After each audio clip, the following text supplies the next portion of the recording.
जनाशलाकया चक्षुरुन्मीलितं येन तस्मै श्रीगुरुवे नमः। श्रीचैतन्यमनोभीष्टं स्थापितं येन भूतले स्वयं रूप कदा मायं ददाति स्वपदान्तिकम्। वन्देऽहं श्रीगुरुं श्रीयुतापदकमलं श्रीगुरुन् वैष्णवं च श्रीरूपं साग्रजातं सहगना रघुनाथान्वितं तं सजीवं साद्वैतं स्वावधूतं परिजनसहितं कृष्ण चैतन्यदेवं श्रीराधा कृष्ण पादान् सहगना ललिता श्री विशाखान्वितं च। हे कृष्णा करुणा सिन्धो दीनबन्धो जगत्पते गोपीश गोपिका कान्ता राधा कान्ता नमोस्तुते। तप्तकाञ्चन गौराङ्गी राधे वृन्दावनेश्वरी वृषभानुसुते देवी प्रणमामि हरिप्रिये। वाञ्छकल्पतरुभ्यश्च कृपासिन्धुभ्येव च पतितानां पावनेभ्यो वैष्णवेभ्यो नमो नमः। जय श्री कृष्ण चैतन्य प्रभु नित्यानंद श्री अद्वैत गदाधर श्रीवासादि गौरभक्तवृंद। हरे कृष्णा कृष्ण कृष्ण हरे हरे हरे राम राम राम हरे हरे। हरे कृष्ण। ओम नमो भगवते वासुदेवाय। ओम नमो भगवते वासुदेवाय। ओम नमो भगवते वासुदेवाय। नारायणं नमस्कृत्य नरं चैव नरोत्तमं देवीं सरस्वतीं व्यासं ततो जयमुदीरये। भद्रेषु भद्रेषु नित्यं भागवत सेवया Bhagwati भगवत्युत्तमश्लोके भक्तिर्भवति नैष्ठिकी। Past. Hare Krishna. Hare Krishna. So we are reading the Bhagavad Gita. We are reading the Srimad Bhagavatam, Canto 1, Chapter 2, text 28-29 for today. Chapter 2 is the Divinity and the Divine Service. Shashwin, kindly read the texts, please, 28 and 29. Okay.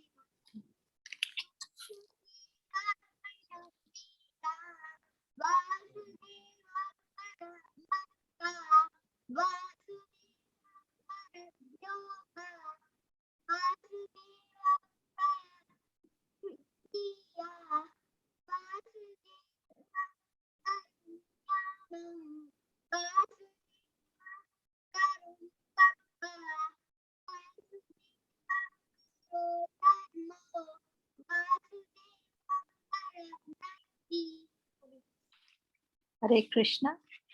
Would anybody else like to repeat the shloka?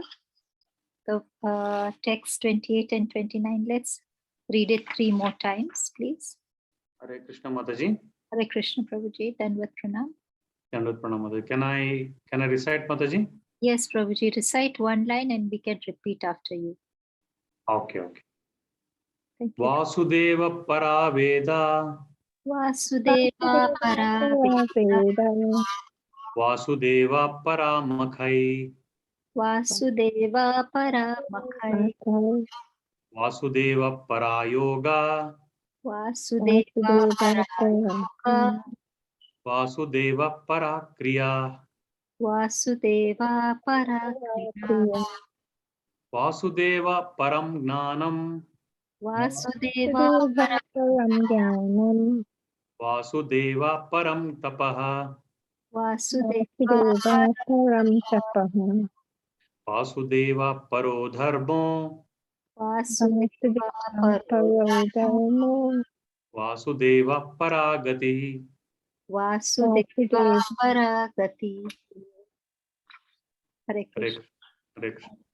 Hare Krishna. Anybody else would like to recite?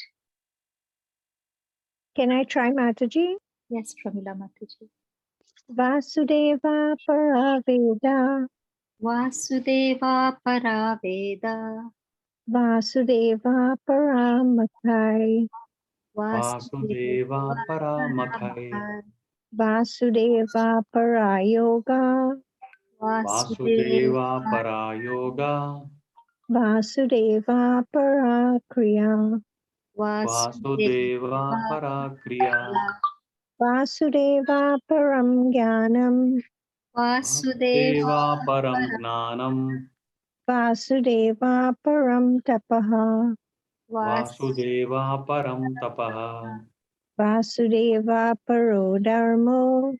Vasudeva Paro Dharmo. Vasudeva Paragati. Vasudeva Paragati. Hare Krishna. Hare Krishna. Thank you very much, Mataji, for reciting the shloka. Hare Krishna, Mataji, Dandavat Pranam. Please accept our humble obeisances on behalf of everybody who have joined the group and are about to join the group. Mataji, we have done the Manglacharan and we are reading the Srimad Bhagavatam.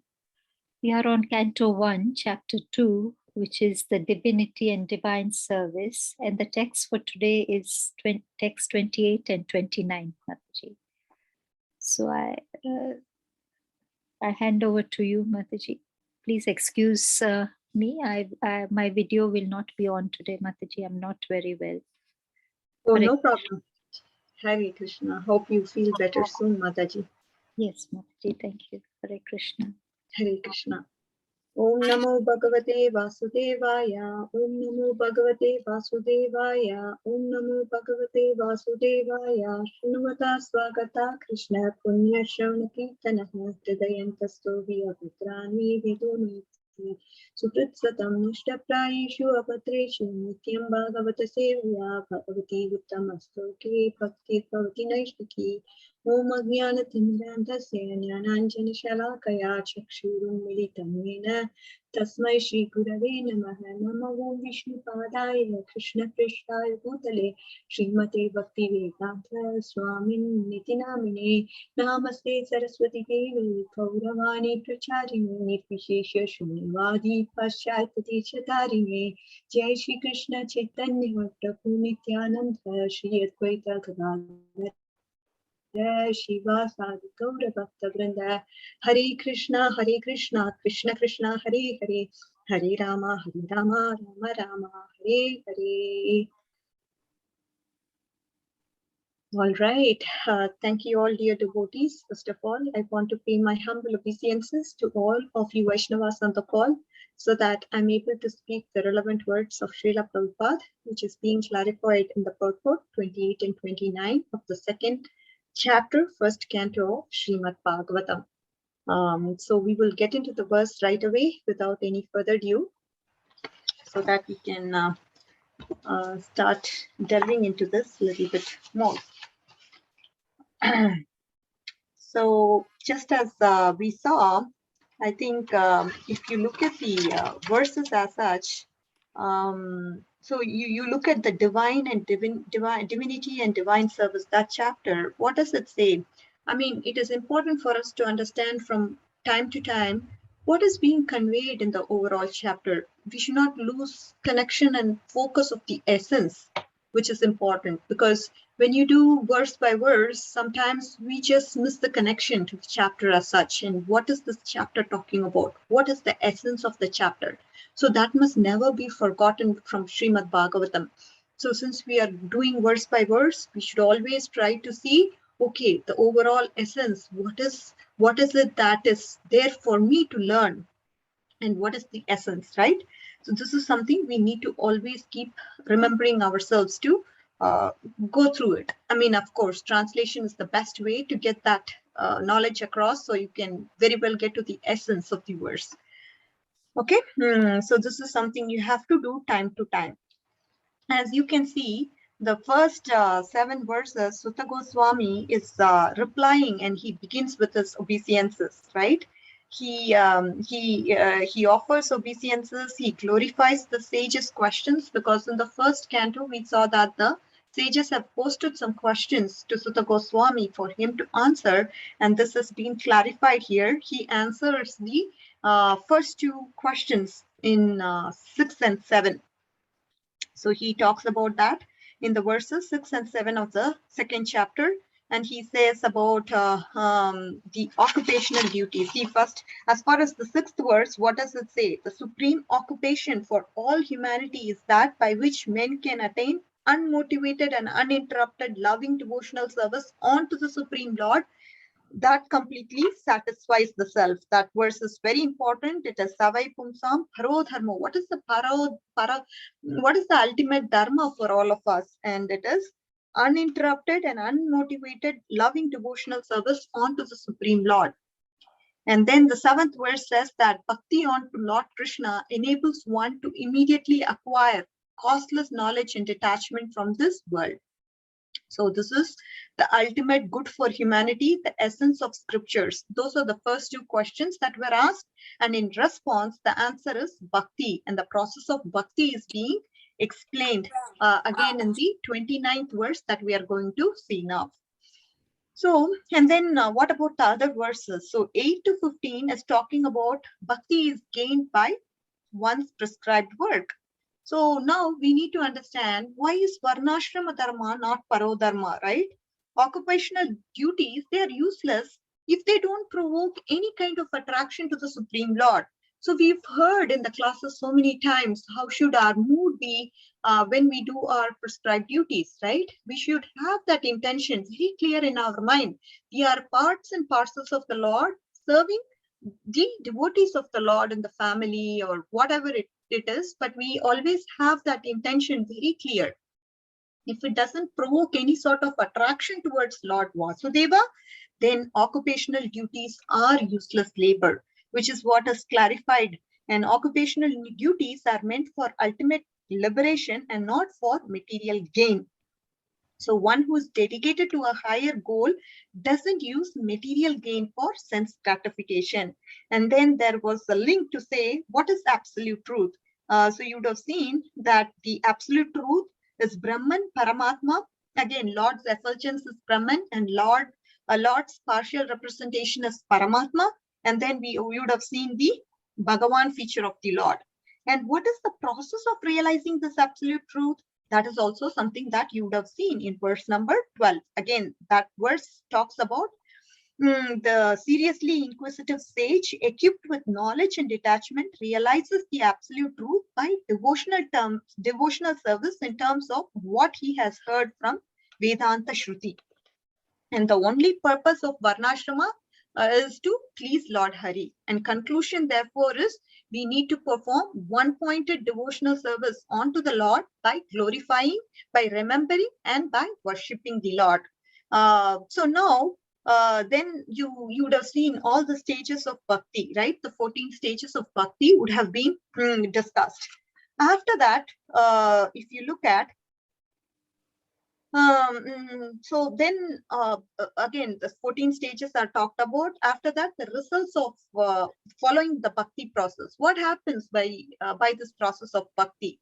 The knot in the heart is pierced, and all misgivings are cut into pieces, and the chain of karma is terminated, where one sees the self as master. So this is what happens.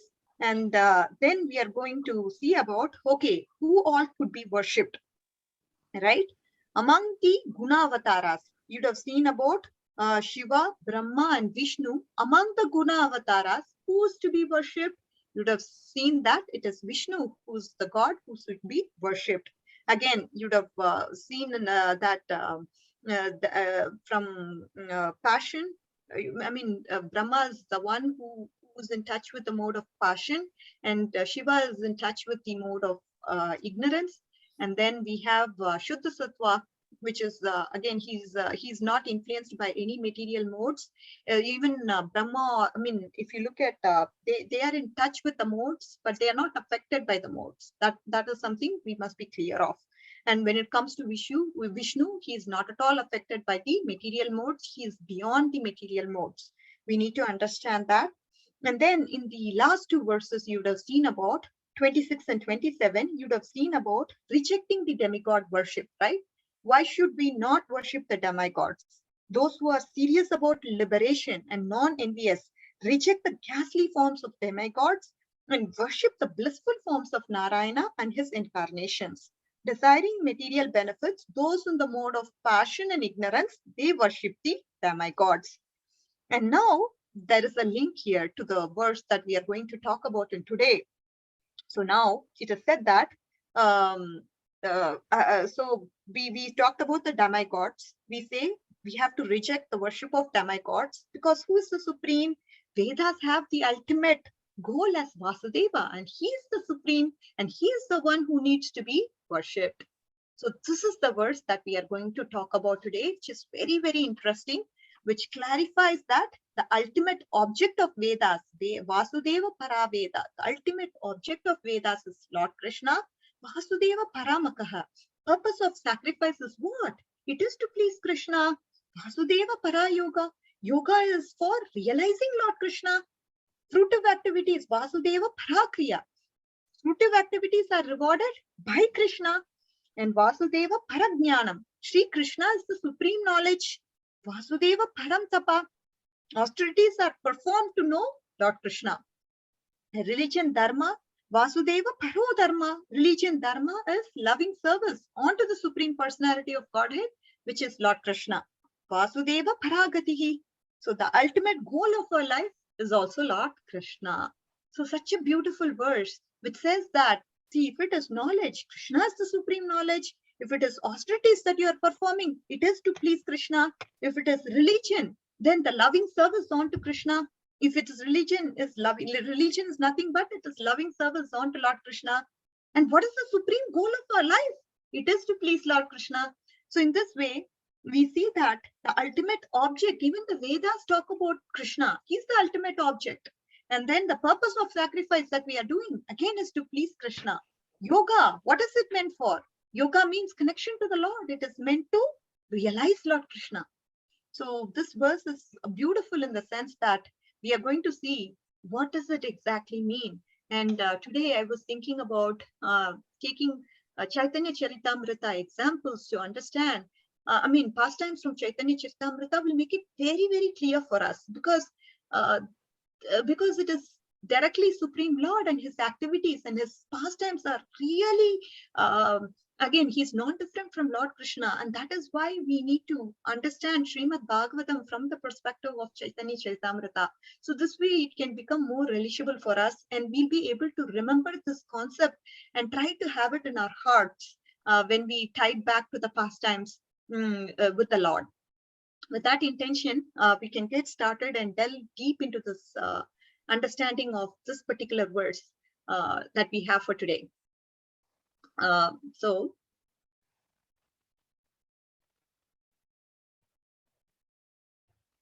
a lot of themes. Again, Prabhupada gives an excellent purport to clarify the themes. You can definitely go through the purport. The purport is pretty straightforward. We can also come back to it later.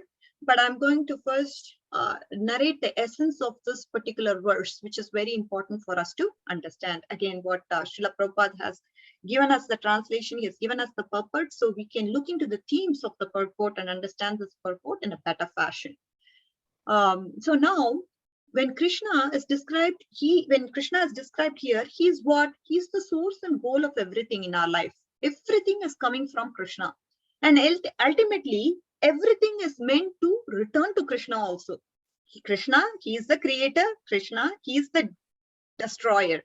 So in his partial expansion as Mahavishnu, what happens is innumerable number of universes emanate from his body due to the exhalation, and everything is coming from him. And ultimately, if you look at the end of the cosmic manifestation, what happens? Mahavishnu inhales all those universes and everything re-enters his body. So that way, he is the cause of all causes.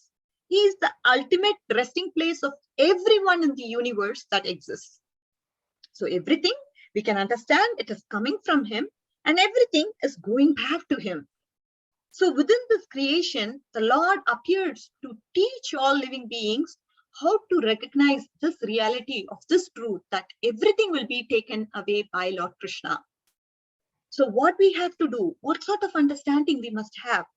So if we respect with affection, right, we have to actually respect what we have and offer it back to him with our own sweet independent will. Then what happens through that process? Then we achieve the ultimate perfection. Krishna, he gives us bhakti, right? Unalloyed devotion to the Lord. It all comes from him. If he is not willing to offer whatever exists in our body, be it our mind, our words, our life, all the paraphernalia we temporarily acquire in the world, if we don't offer to Krishna with love, it will be taken away by force. Whatever we have, if we don't offer Krishna with a wholehearted independent will, what happens? It's going to be taken away by force. And as a result, what is the consequence? We have to get into the cycle of repeated birth and death.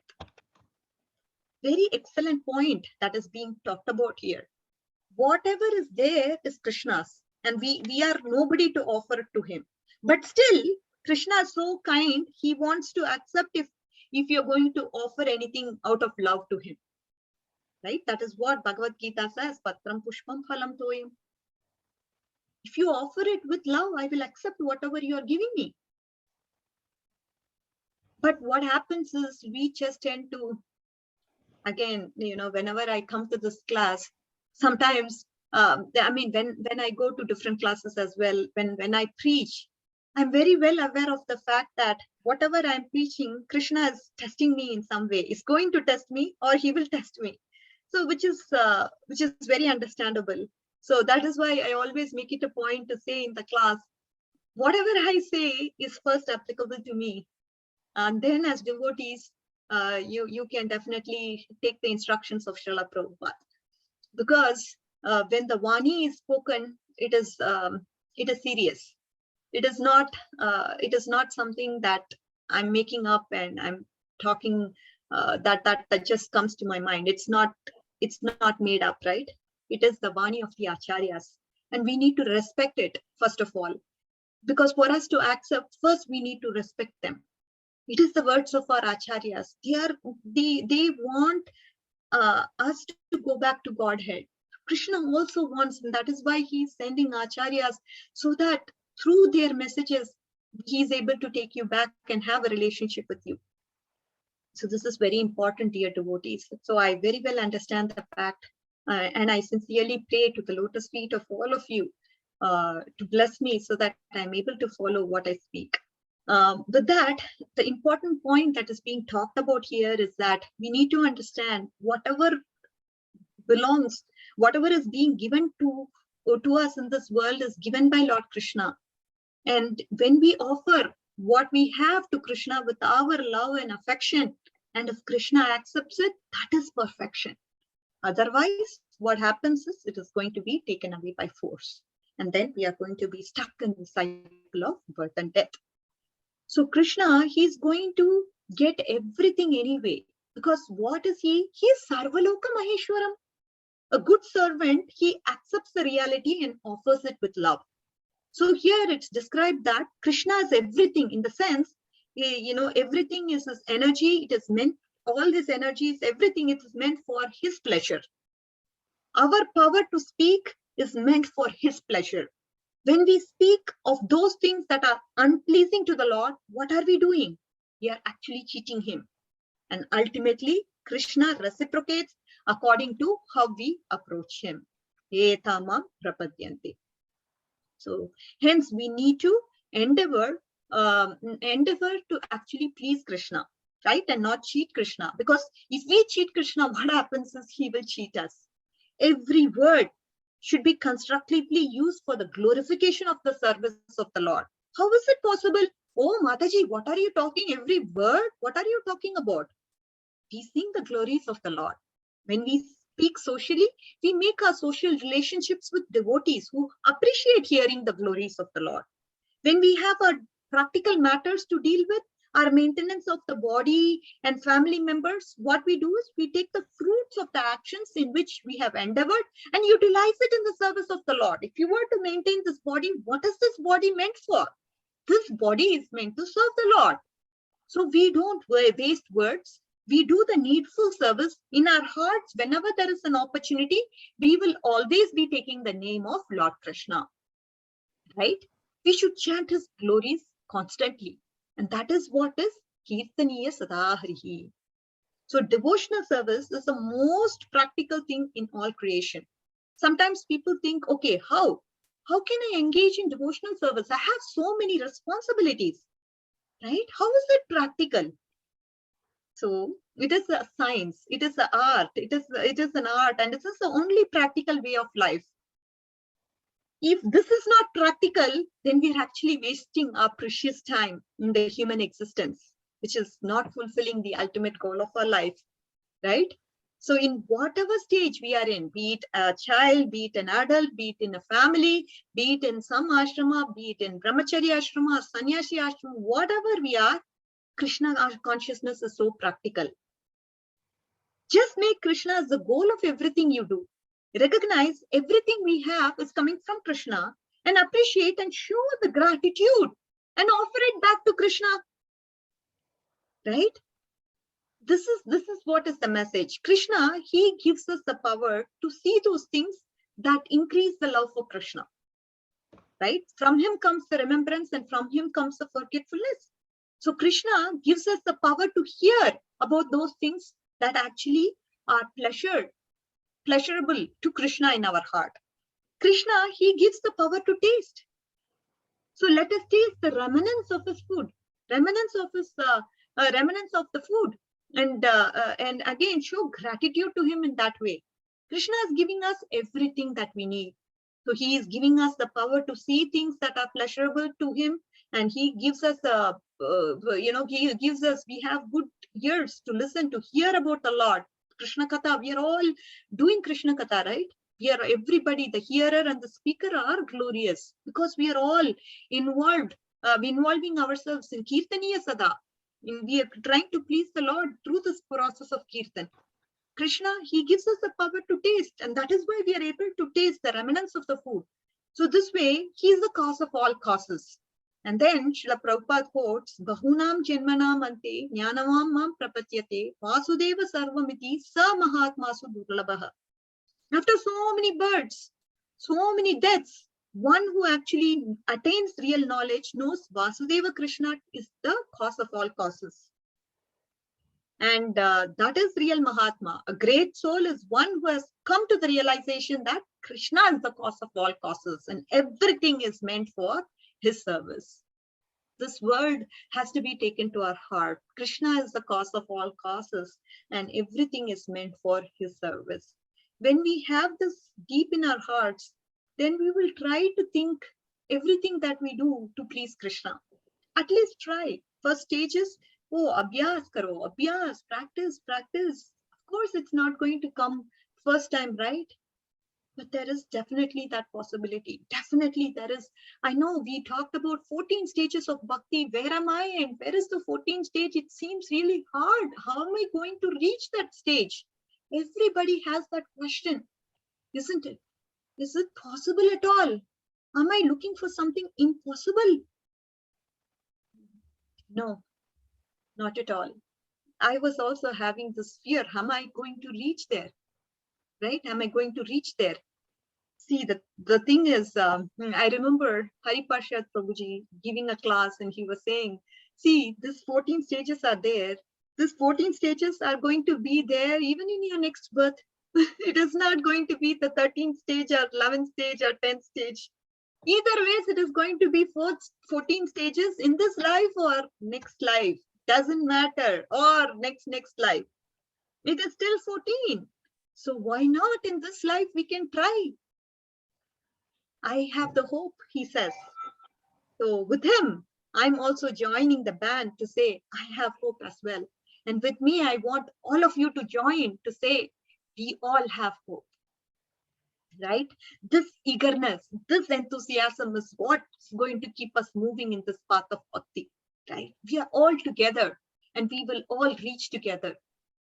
This must be there within our hearts. This determination, enthusiasm must be there so that we don't lag in this path of bhakti, right? How to please Krishna. If we recognize Krishna as a person, we can hear from him. And you look on the other side, this impersonalist class of people, they have no conception of how to please Krishna, because the idea of Krishna, according to them, is very limited. So what do? They try to please themselves. And in that process, can we say Krishna is pleased? And here, Radhanath Maharaj, he gives a beautiful example to say there was this person who came to him and told him, see, Maharaj, my whole life, I meant to please Krishna because I'm Krishna. This person came to him and said, my whole life is meant to please Krishna, but because I'm Krishna. My everything is to please Krishna because I'm Krishna. So what is this? What type of devotion is this? This is just another extension of material consciousness, Maharaj says. So in fact, Srila Prabhupada calls it last snare of Maya. What is it? We all want to become God. We become frustrated trying to, what happens in the process is, I'm enjoying independent of God, because of which we suffer the consequences of what? Good karma, bad karma, and all that. And then what happens through that process is that we tend to get into the cycle of birth and death. So one comes to the realization, I don't want to enjoy being independent of the Lord. It is such a miserable condition. So what I'll do? I'll become God. I don't want to be independent of God because I'm going through hell, a lot of suffering. You know what? I'm just suffering like crazy. This good karma is coming sometimes, bad karma. I'm having happiness sometimes. I'm having sorrow sometimes. And then I'm put into this repeated cycle of birth and death. It's such a torture. So what am I going to do? I'm just going to become God so that I can enjoy the position of God. Because again, there is obviously Bhagavad Gita helps us in our rescue, and it says, Mamaivam-so jiva loke. We are all part of God. We are all his eternal servant. So the real devotion is what? I am eternal servant of Vasudeva Shri Krishna. So whatever we do, we need to understand that it is to please Krishna. So when we take water from the Ganges, what happens? We are actually giving the water back to the Ganges. We are offering back to her the water that is taken from Ganges, isn't it? Why do we do that? Why should we do that? Or what is Ganga? What would Ganga Mata think about it? She actually accepts it with the grace of love. Expression of love that we are showing to her, and she gracefully accepts our love. In the same way, we should understand Krishna, he is the supreme enjoyer, he is the supreme proprietor, and whatever we offer him, it is already his. But Krishna, he is pleased with the expression of love that we show to him. Very, very pleased. He's a person. And that is what we forget most of the times. He is a person like us. So however you reciprocate to him, he reciprocates back to us accordingly. That is personality, isn't it? A person is who will do that. Krishna does that. And Chaitanya Mahaprabhu, so let's come back to his pastimes and understand in depth as to the relevance of this verse, how we can actually understand this through the pastimes of Chaitanya Charitamrita. Such a blessing. that we have our acharyas write so many literatures for us to help understand these concepts and get our minds across Lord Krishna and try to do everything to please Krishna, understanding he's the cause of all causes, he's the supreme enjoyer and he's the supreme proprietor, and whatever sacrifice we perform is for the pleasure of Lord Krishna. Austerities that we perform again is for the pleasure of Krishna. So we need to understand this, and so Chaitanya Charitamrita, it comes to our rescue to help us understand these concepts. So what happened is Chaitanya Mahaprabhu, when he was in Jagannath Puri, so what happens is, Lord, there used to be so many devotees who are trying to please the Supreme Lord Chaitanya Mahaprabhu, and they used to offer him lot of prasad. So the devotees, they used to come from Navadvip Dham, Kulinagram, Shantipur. They will cook wonderful preparations and bring it to the Lord. And there was large stock of prasadams that will be prepared by Raghav Pandit and his sister. They will make hundreds and hundreds of bags of prasadam and try to carefully cook them with such devotion. That devotion, it transcends all the material laws. That devotion, with such love and affection, they would prepare prasadam and they will keep it in bags, and this will remain very, very fresh and as if it was cooked just now. Even if it was left for 7 days, no problem, it will remain fresh like that, it seems. So when we see some prasads, obviously when we see the prasad, what happens is maybe after a few days, it loses its flavor. It becomes dry, it becomes moldy, it becomes kind of smelly. All sorts of bacterial growth start to come up. Therefore, we always like to have things that are fresh, right? This is the standard of deity worship. We offer only fresh things to Krishna. Those preparations that are pure, that are sattvic, that are not old or that are not stale. But here in Chaitanya Charitamrita, we are seeing Raghav Pandit and his sister, they cook with such love and devotion, that spirit of devotion when they cook. Because of that devotion, what happened to that prasad was, this prasad will ultimately stay fresh until Lord would actually honor it and enjoy it. So this is what is the understanding. And Govinda, we know he is the servant of the Lord Mahaprabhu. He will accept all these preparations. These preparations are all prepared by these devotees. Now he will accept all of them and he will bring it to Lord Gauranga Mahaprabhu at Gangbira, where Gauranga Mahaprabhu would say, and when he brings these prasadam, what Gauranga Mahaprabhu would say, just put it in the next room. Govinda, just put it in the next room. And then this obedient servant, he would just place it in the next room. And next day, what will happen? Shivas Thakur, he and Malini Devi, his wife, they will make wonderful preparations. Again, Lord will say, when Govinda says, Lord, please accept this, he will say, put it in the next room. And then Advaitacharya will come and and Advaitacharya and Sita Thakur Rani, his wife, they will make a lot of good preparations for him. And again, Govinda will bring it to him. And the Lord would say, put it in the next room. And Shivananda Sen, he's another beautiful servant of Chaitanya Mahaprabhu. He will also make wonderful preparations and Lord will say, put it in the next room. In this way, the major portion of the room was filled with prasadam. And Govinda, Govinda would feel little worried. Why would he feel worried? Because each devotee will ask Govinda, did the Lord enjoy whatever I cooked? Did he make any comments about it? Because all are devotees, isn't it? They all want to please the Lord and they all want to know if the Lord was pleased or not. So it is natural. And Govinda somehow would try to avoid that question. Every day they will keep on asking him. So he was feeling very, very disturbed. Oh my God, what am I supposed to do? Being the servant of great personality of Godhead is very, very difficult. Because on one hand, you don't want to offend the Lord, right? On the other hand, you have so many devotees and you don't want to offend them as well. So many devotees and they're asking the same question over and over. So he was feeling distress in his heart. So Gauranga Mahaprabhu understood this person, Govinda, is not feeling good. He looks different.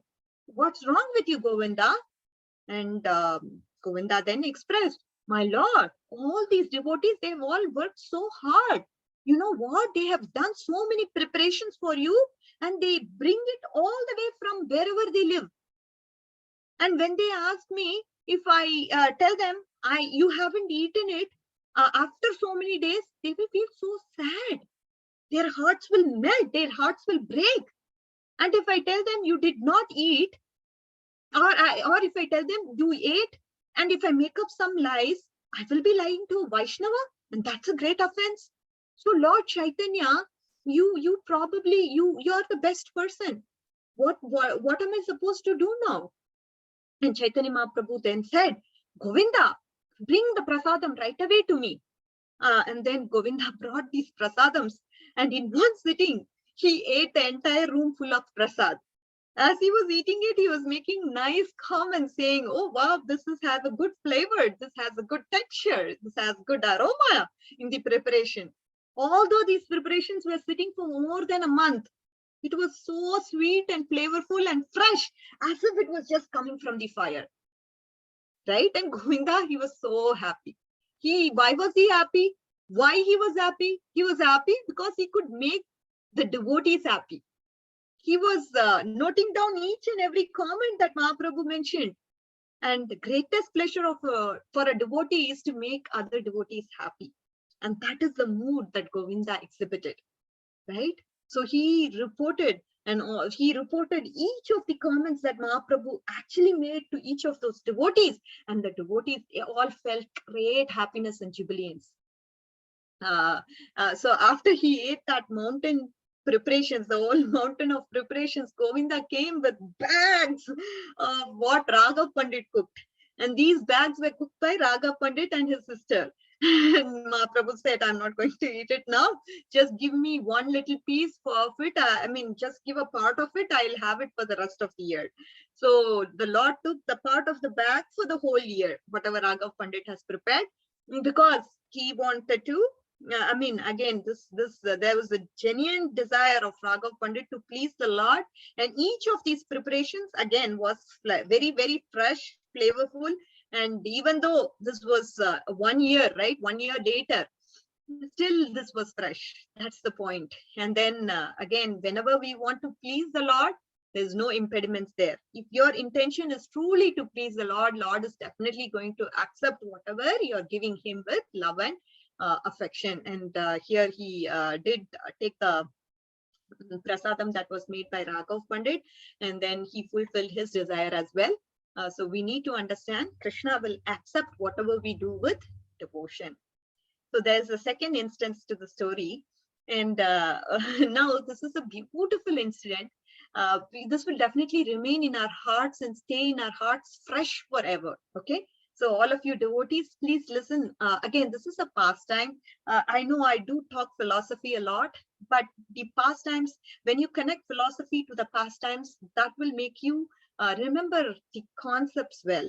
And that is why I'm taking this approach of actually taking this philosophy or the concept back to a pastime through which you can actually relish the pastimes, because the pastimes, the pictures of the pastimes, this is what is going to stick to our hearts. And whenever anything can happen to us anytime, but this can help us trigger to remember Krishna, right? So that's the understanding. So now we'll come to another pastime. This is also a very beautiful pastime. So Chaitanya Mahaprabhu, he obviously, whenever he goes to some place, devotees come there, and they always want to invite Mahaprabhu to their homes every day, right? And devotees were making it, they'll also make prasadam every time, and then they'll bring it to Chaitanya Mahaprabhu. In a similar fashion, what happened was Chaitanya Mahaprabhu, he actually went to Shivananda Sen. He's one of the servants of Mahaprabhu. And he went to his house, and there Shivananda Sen actually fed Mahaprabhu with such rich, opulent prasadam. Because he wanted to please his devotee Shivananda Sen, what did Mahaprabhu do? He actually ate it. He did such an opulent prasadam, he ate it. But in his mind, he was kind of disturbed because he was eating all that prasad. What happened was soon indigestion came to him. He was attacked by indigestion. And now you'll all question her. What do you mean? You're telling Mataji, what are you saying? Supreme Lord, he could have indigestion? what is this, Mataji? We are not able to understand. Okay. And we know from Krishna's story that Mother Yashoda, she looked at Krishna when she saw the whole universe of Krishna. She was able to see the planets and all the demigods, all the mountains, all the rivers, all the jungles, all the animals, all the living entities within Krishna's mouth. That time he didn't have indigestion. What are you talking about, Mataji? He has indigestion now. And Lord Jagannath, there is 56 offerings every day. He doesn't get indigestion at all. And Govardhan, when Nanda Maharaj offered Krishna, Govardhan, when he was offered so many delicacies, he ate it all in a matter of seconds. He didn't get any digestion.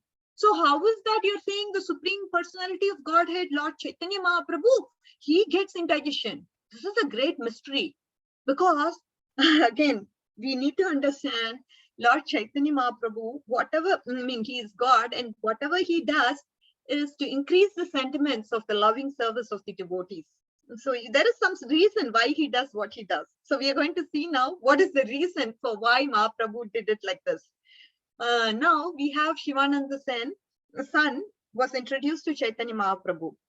Shivananda Sen actually came to Chaitanya Mahaprabhu and said, "This is my boy. He is Chaitanya Das and he is my son." And Lord Chaitanya told him, what is this? Why did you name him like that? And he said, of course, whatever is in my heart, that is what I need to do. And so this boy was introduced to Chaitanya Mahaprabhu. He was very, very young. He noticed something. He noticed that Chaitanya Mahaprabhu had indigestion. So he could understand these things, because why? How are you able to understand and sense the feeling of your loved ones? Say, for example, your daughter calls you. She is miles away, okay, and she's not even with you. But when she calls, just by the tone, whenever she calls, boy or girl, your son or daughter, whoever calls you, just by their tone, you're able to understand, oh, he seems a little tired, or he's not happy, he's not feeling good. Maybe I should inquire him, is he all right? That's the first question we asked, right? Whenever we see a change in the tone, then we immediately question our son or a daughter, or any loved one for that matter. How are you doing? Is everything okay? So like that, when we have attraction or affection for a person, what happens? Because of that natural love, we are able to understand these things, these subtle things. This boy was able to understand that Chaitanya Mahaprabhu had indigestion. So the next day, Shivananda Sen invited him again, to Chaitanya Mahaprabhu's house, to Shivananda Sen's house. He invited Chaitanya Mahaprabhu to his house, and all the devotees, they were all again opulently cooking nicely and offering the Lord with lot of sabjis, wonderful grain items, wonderful sweet items. But we see Chaitanya Das, what did he offer Chaitanya Mahaprabhu? He offered Lord ginger, lemon, and some digestive salts, yogurt, dahi, and all these. The Lord, he was so happy. He said, all this is nice. This is all very good. Chaitanya Das, this is very good. This is nice. This is what is real love. He took some yogurt, some lemons, some ginger, some salts. He ate, and his digestive problem went away. So Chaitanya Das, he was cooking to please the Lord with that consciousness in his mind. Oh, my Lord has indigestion, and I need to cook something to please the Lord, to relieve him of that trouble of indigestion. With this consciousness, he cooked, and he wanted to please the Lord. So we should understand, service means the consciousness is to please the Lord. And it is not to please ourselves, right? Please the Lord, who is the object of service. Right? That is the important thing we need to understand. So personally, that is why it is required to accept the guidance from a proper spiritual master who can teach us what is pleasing Krishna. What does Krishna want? How does he want it? If we don't please Krishna, we do things our way. We please Krishna so that we do things to please him. And he is so kind and merciful. And if we approach him with this type of devotion, then what happens through that process? He's definitely going to accept the offerings that are given by us.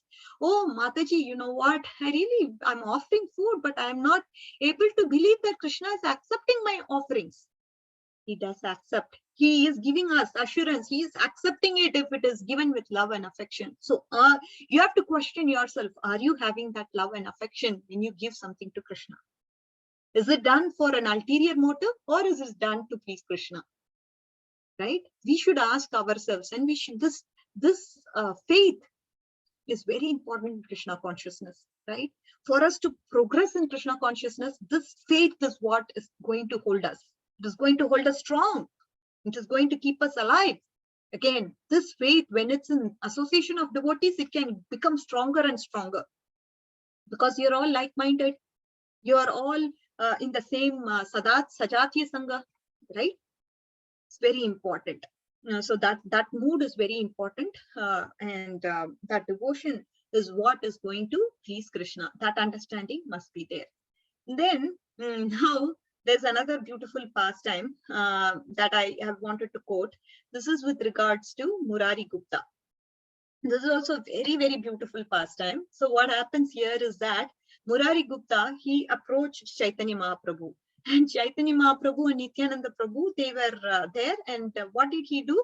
He offered obeisances first to Chaitanya Mahaprabhu, and then he offered to Lord Nityananda Prabhu. And Lord Chaitanya Mahaprabhu, he chastised Murari Gupta. Why are you doing this? This is not correct. You don't know proper etiquette or what? Murari Gupta was confused. He said, he actually, Chaitanya Mahaprabhu told him, you have to offer Nityananda Prabhu first your obeisances, and then you should come to me. He said, Nityananda Prabhu is the original spiritual master. And then Murari Gupta was looking perplexed. Lord Chaitanya Mahaprabhu said, I will reveal it to you, don't worry. And that night, he got a dream. Murari Gupta, he saw the beautiful form of Nityananda Prabhu. He was in his original swarup of Balramji. Then he had a plow in his shoulders and the beautiful bodily features. And as he was walking, he was able to capture the hearts of everyone there. And Lord Chaitanya Mahaprabhu, he was actually walking behind him. And Murari Gupta, he's watching all this in his dream. And he said, and so now he's able to recollect, and he said, he's my elder brother and you must honor him first. In the dream also, he's saying the same thing. So the next day, Murari Gupta, he came to Shiva's Thakur's house, and Nityananda Prabhu and Mahaprabhu were sitting there. And then first he bowed down to Nityananda Prabhu, and then happened to bow down to Chaitanya Mahaprabhu. Chaitanya Mahaprabhu, he was very pleased, and he gave him his own remnants from the mouth of his prasadam. That is how merciful he is, and imagine Murari Gupta got that blessing of eating the remnants directly, which was taken by Chaitanya Mahaprabhu. And Murari Gupta, he was so ecstatic with the mercy that he had received. Yes, I got it like that. And he went home in that ecstasy. His wife, she actually prepared rice prasadam for him with a little bit of ghee. Murari Gupta told her, you make rice and ghee. So she went, you bring that rice and ghee prasadam, and I want to eat now. And then she went to serve him. And he was in such a state of trance that what he was doing was, he was actually taking this rice and ghee and he was feeding to Chaitanya Mahaprabhu by throwing it in the floor. He said, bring more rice and bring more ghee. I want to, then this wife of Murari Gupta, she kept bringing that. And then he used to throw it on the floor as an offering to Chaitanya Mahaprabhu. He was in such ecstatic mood. And then, so this is what he did. And then she was bringing more and more, and he kept doing the same thing again. And now she thought it was strange, but at the same time, she understood that her husband was a great devotee of the Lord. And of course, we can't understand the minds of the great devotees, right? I mean, because we have to be in that platform to understand their ecstasy. We are not on that platform, so we need to just accept what is being told in the scriptures. So when we reach that platform, we'll totally be able to relate why he's doing what he's doing. Till that stage, what we have to do, we just have to accept what is being given in the scriptures. Now, Murari Gupta, so next day, Chaitanya Mahaprabhu actually came to Murari Gupta's house, and he said, you know what, Murari Gupta, you're an Ayurvedic doctor, and I need your help. Why? He asked him. I have great indigestion. How did you get indigestion? Asked Murari Gupta. You know what? Yesterday you fed me so much rice and ghee. What do you mean? How will I not get indigestion? I ate everything. I accepted whatever you gave me. So Chaitanya Mahaprabhu, he asked him, what should I do now? So at that time, what Chaitanya Mahaprabhu did was, he saw a glass in Murari Gupta's glass kept in the table, and he personally drank water from it. So Lord Chaitanya Mahaprabhu picked up that glass and he drank water. And he said, this is my cure for indigestion, the remnants of my devotees. And when when the remnants of my devotees is my cure, and when he drank it, the servants who were nearby, they were all like such humbly taken aback. What? Lord is accepting a glass of water from his devotee. Such a humble position of a devotee. He's just accepting it. That people are also, I mean, they were all kind of awestruck by this act of Chaitanya Mahaprabhu, right? What happened in that process is, these people are all uneducated, but they are very simple by nature. When they saw this act of Mahaprabhu, what happened to them? Very important point, dear devotees. Listen very carefully. They all began to experience great joy and ecstasy, the love of Godhead. They all achieved pure devotion service. They all achieved that. Virtually, Chaitanya Mahaprabhu, what is the learning from this pastime? He wanted to show that these devotees, the devotees of the Lord are obviously devotees of the Lord are very, very close to him. That is one point. Here, Murari Gupta is very close, and that is why he drank the glass of water from Murari Gupta. But not only that, the devotees, even the devotees who are closer to his devotees are dearer to him. This is the point he was trying to teach, right? So if you wonder, if you want to understand this point in a more relatable way, so whatever, if you want to do something wonderful for any of your family members or any of your relatives, friends, then what do? We actually become dear to Krishna. If we become dear to Krishna, Krishna will give them special intimate mercy.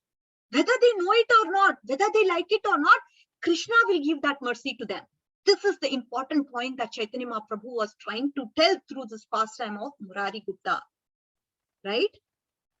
Not only his devotees are dear to him, but those who are near and dear to his devotees are the most dear to him.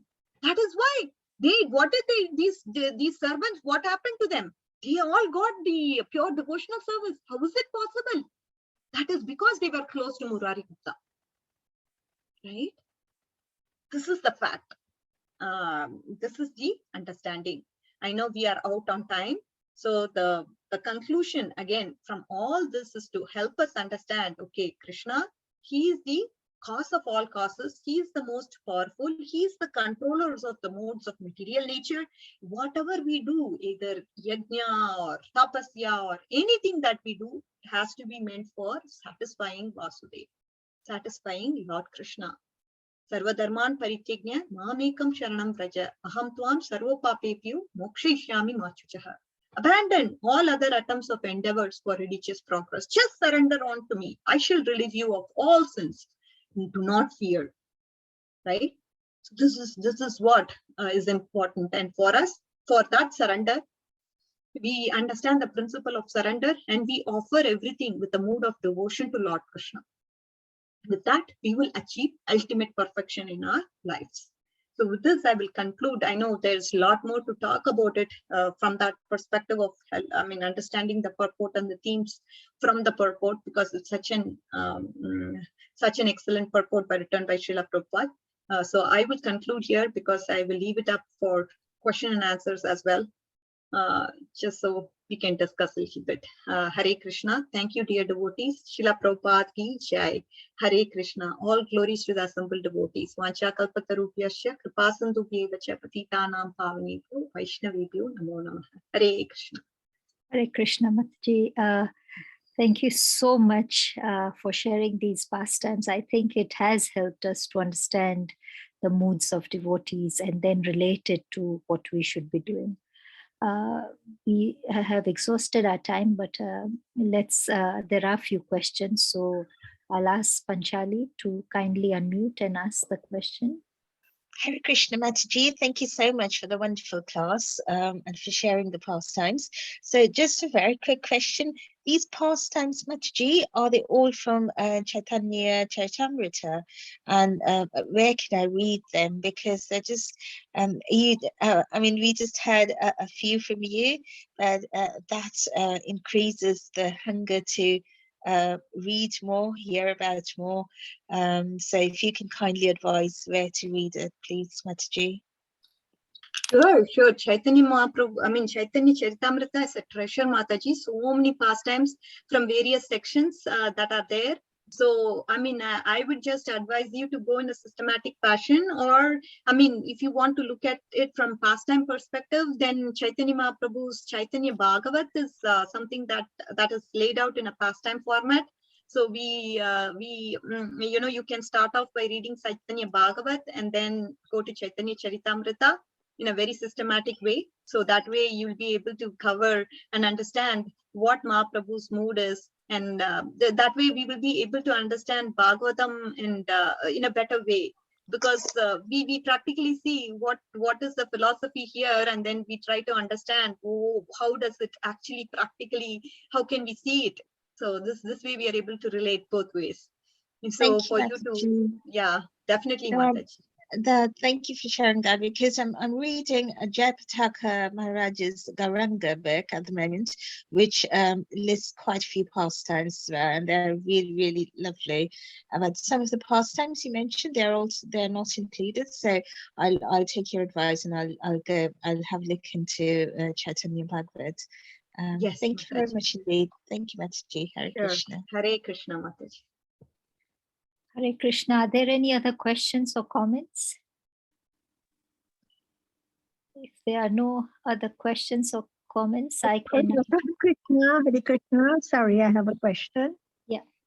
Mataji, it's actually a question from yesterday's class where we talked about the demigods and the worship of demigods.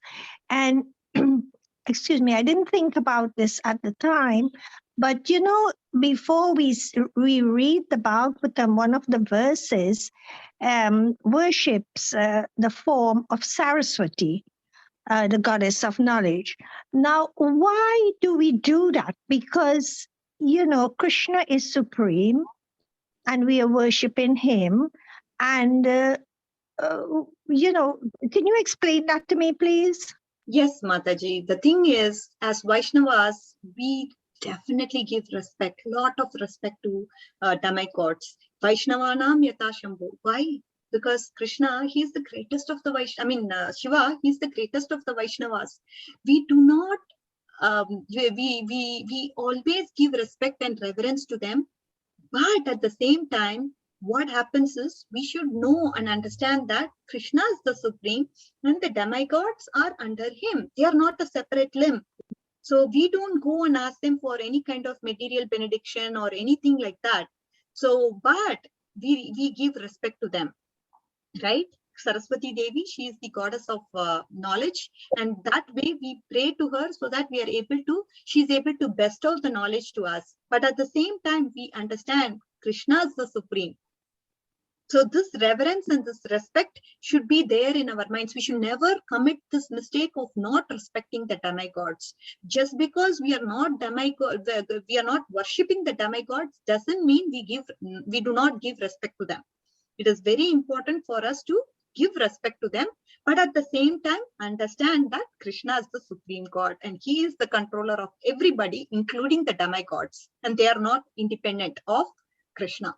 So this is the understanding and the mood with which we operate, Mataji. Thank you very much. Thank you, Mataji. Hare Krishna. Hare Krishna. Any more questions or comments? Okay, just for devotees who have joined from the UK, the time will change tonight. So tomorrow it will be 1 hour later. So, Yes, Mataji. So are we going to join at 6 o'clock then? yes, 6 o'clock UK. Oh, okay, all right. Okay. It will be 8 Mataji. o'clock in Kenya. Okay, thank you very much. Can I ask Prahlad to kindly close the session, please? Hare Krishna. Yes, Hare Krishna Mataji. First, I would like to start off by thanking Her Grace Radhika Kasturi Mataji for giving us this very wonderful class regarding the Bhagavatam. Like I've heard in a few or many classes per se, is that we have the Bhagavatas and the Bhagavatam. So it is important that we have both. Yes, we have a person who explains. First, we have the scripture, of course, that is important. And we have the person who explains to us the scripture. So it's important that we have both. So I'd like to thank you, Mataji, on behalf of ISKCON Eldoret for joining us and giving us this wonderful class. I would like to kindly request all the devotees assembled here, please unmute yourselves and let's chant the Hare Krishna Maha Mantra once for Her Grace Radhika Kasturi Mataji. Hare Krishna. Krishna Hare Hare, Hare Rama, Rama Rama, Hare Hare. Hare. Vancha Krishnam Pavanebhyo Namo